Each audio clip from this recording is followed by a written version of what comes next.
Now at 6, a San Fernando Valley Senior Mobile Home Park without power for more than a day in the sweltering heat.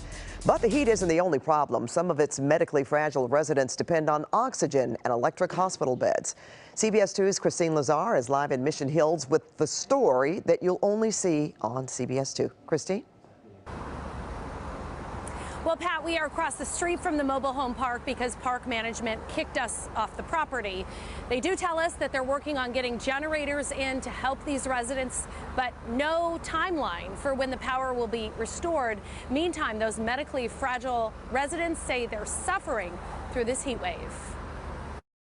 A caregiver wipes down Lisa DeHaven's forehead in a desperate attempt to keep her cool. Lisa has stage 4 cancer, and now she is without power. It's terrible. The heat is it's killing me. Lisa lives here at the Monterey Manor Mobile Home Park in Mission Hills. Thursday evening, power for the entire park went out, and it's been out since. I feel terrible as it is just from the chemo, and this is just making it 10 times worse. You need anything? A neighbor, Keith DeHenry, has a wife who is also on oxygen and confined to a hospital bed. He took matters into his own hands and went out and borrowed a generator from a friend. Where would you be without this generator? I don't know.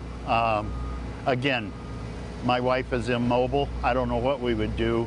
We would have to call a medical transporter. Keith also plugged in his neighbor's mobile home. I'm one of the lucky ones to be able to have this generator, and I just worry about everybody else. Keith tried to get Lisa full power, but her older home could only allow her to run a fan and her oxygen. Inside her place, it was approaching 90 degrees before noon. Like an oven.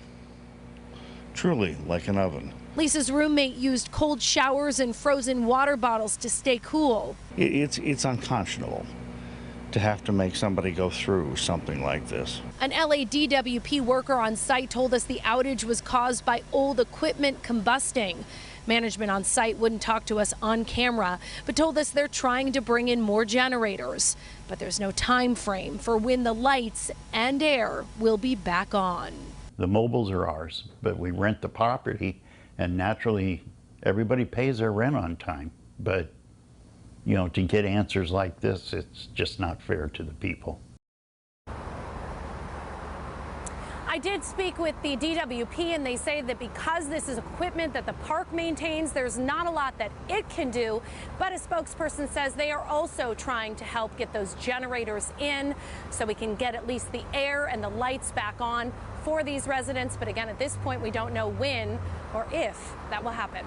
Live in Mission Hills, I'm Kristine Lazar. Back to you guys in the studio.